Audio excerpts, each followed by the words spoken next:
Bertrand Jacquia, bonjour. Bonjour. Faut-il continuer à spécialiser l'économie européenne au risque de perdre des emplois mais de gagner en compétitivité? Oui, alors je ne crois pas qu'il faille poser la question de cette manière-là parce que qui c'est faut-il? C'est qui il? Ce sont les entreprises, n'est-ce pas?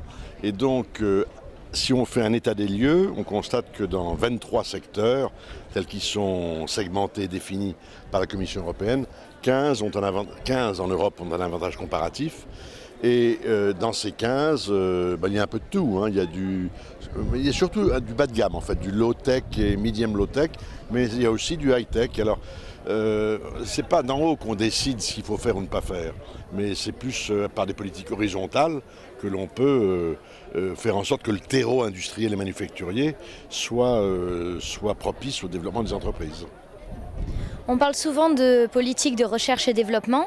Il faut quand même beaucoup d'investissement pour faire cela. Est-ce que vous pensez justement que cette nécessité de fonds pour faire ces politiques soit un désavantage pour les PME et seulement un avantage pour les grandes entreprises? Effectivement, c'est plus facile pour un distributeur de subventions. Commençons par les chiffres. L'Europe consacre 1,85% de son PIB à la recherche-développement, alors qu'aux États-Unis et au Japon, ce ratio est de 2,7%, et que je vous rappelle que dans le traité de Lisbonne de l'an 2000, on disait que l'Europe devait atteindre les 3%. Donc l'Europe est en retard par rapport à l'effort de recherche et de développement qu'elle fait. Et dans cet effort de recherche et de développement, ce ne sont pas tant d'ailleurs la recherche publique qui doit être mise en cause que la recherche privée. C'est-à-dire que les entreprises privées dépensent moins d'argent que les entreprises, en pourcentage du PIB, dépensent moins d'argent que les Allemandes et autres à la recherche et développement. Alors effectivement, les PME, c'est plus difficile parce que les PME, il faut monter des dossiers, etc.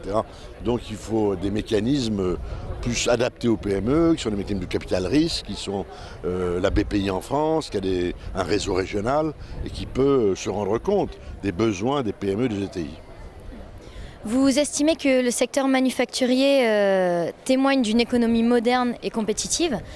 Pourquoi ce décalage alors que traditionnellement on estime que la manufacture fait partie d'une économie plus obsolète ou en tout cas beaucoup moins présente à l'heure actuelle?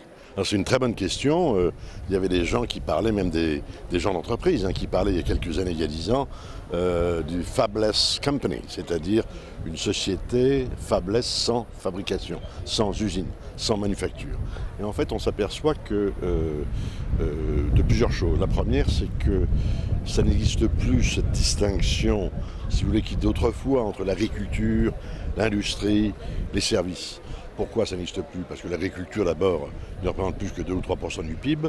Effectivement, l'industrie, le secteur manufacturier, à proprement parler, ne représente que 15 à 17% du PIB. Et le reste, c'est le secteur des services. Mais il se trouve que les manufactures se sont tellement transformées que l'industrie produit des services, les services deviennent des processus industriels. Et donc, la distinction devient de plus en plus floue entre ce qui est une activité purement manufacturière et ce qui est une activité de service. Et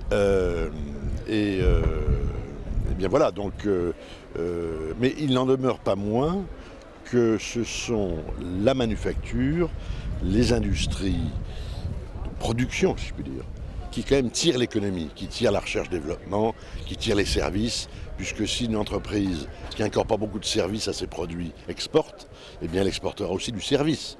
Or les services par eux-mêmes s'exportent difficilement.